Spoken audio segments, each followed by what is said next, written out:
Hi, Michael Guest here. Welcome to Fishing the Edge. Busy casting a few live baits. Today we're going to play around with some circle hooks. Talk about setting circle hooks with live baits. Use some Gamakatsu circles and try and get ourselves a big cobia. See how we go.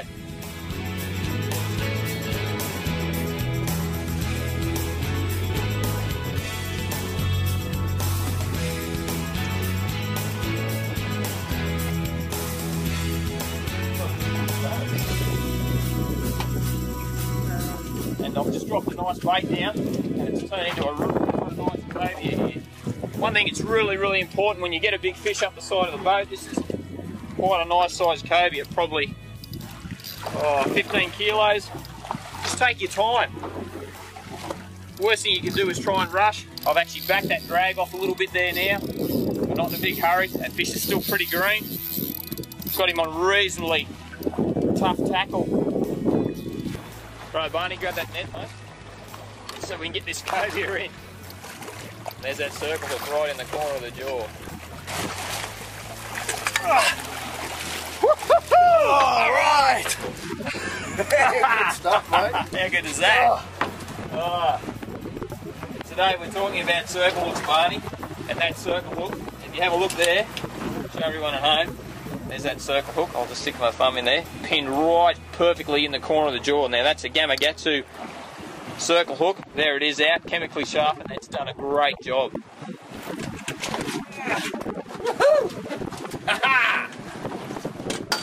Oh, you've left me, big fella. There we go. Oh, we like to chase some big fish on Fishing the Edge, and that's a great cobia. He's probably, I don't know, he's probably 15 kilos, pretty wide through the head if you have a look. They're such a solid fish for their length. Okay, there you go. Come on, big girl. Woohoo!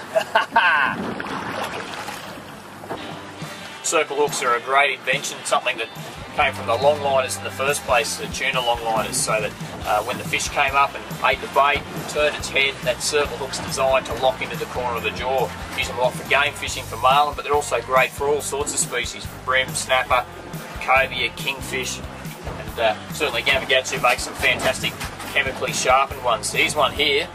It's got that offset turn, and the whole idea of a circle hook is if the fish comes up and eats the bait like that and you strike at it, you'll pull the hook away every time. It's not like a J hook where you've got that point sticking out. It's the whole idea. Fish comes and eats it, you just generally need to lower your rod tip. As soon as the fish turns its head and you put weight on there, that hook will turn into the corner of the jaw every single time. So it's a slightly different technique. You don't want to be striking at the fish.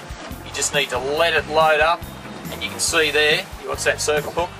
It'll just, as it rolls over, just turn straight in, locks into the corner of the jaw. And certainly in this day and age, we do a lot of catch and release fishing, certainly for cobia, kingfish, and a lot of other type of fish where we let them go, obviously to keep our fish populations up to date.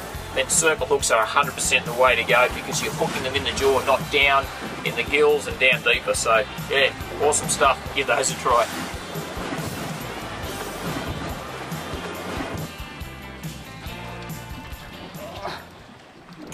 Again, I've had that bite on the circle hook there and we're away. And it's like a bad fish. Could be a kingfish or a cobia, you never know.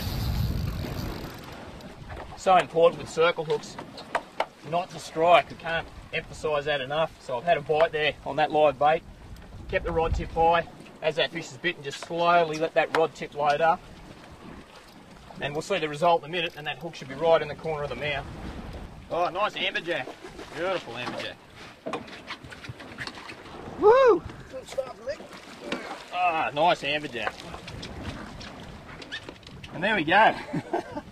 Far out they pull like trains. I've got the elbow brace on. I'm a bit wounded at the moment, but there's the result.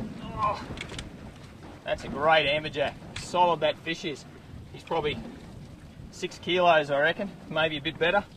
7 kilos. And Barney, point to that circle hook there. There's that Gamakatsu circle hook. A little bit of blood, but that's right. It's just put a little pinhole through there, so that fish will release really well, and that's what we're looking for. That's a great job. Solid fish. Far out they pull hard. So get yourself some circle hooks, get yourself some live yakkers, drop them down, and there's the result. Beautiful amberjack. All right, that's what you want to see. Straight back down. How good is that? Good stuff, mate. It's all happening. Using J hooks, totally different technique.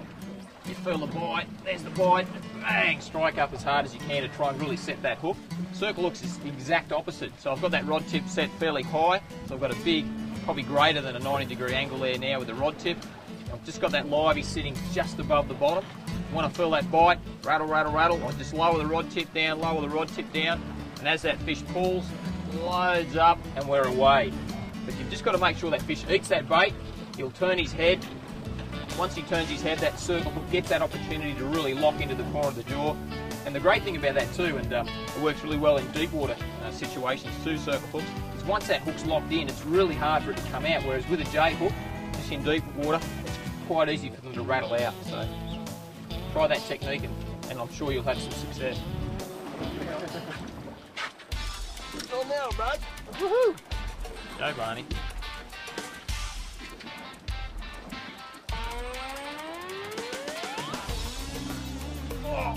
Double hook up. Oh, them lines are close too, mate. How we going? How we going? I'm under. You go under. Oh, yeah. Olski, come up. Oh. I'm going under the boat here, Barney. You right? To go round.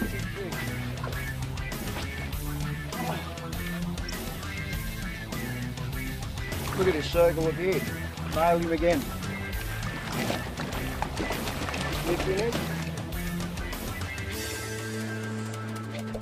Okay, that's what kingfish look like on the sounder.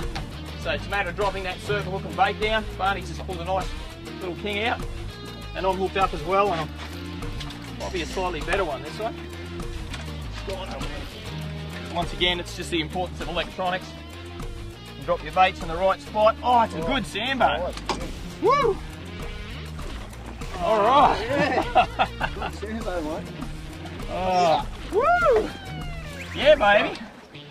Oh, mate, Barney's from just down the road, and we're just talking about samsonfish, and I said, oh, I don't get too many good ones up here.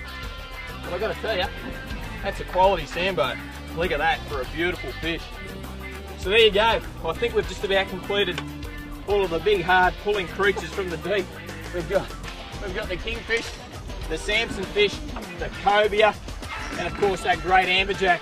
Look at that circle hook in the corner. You've been watching Fishing the Edge.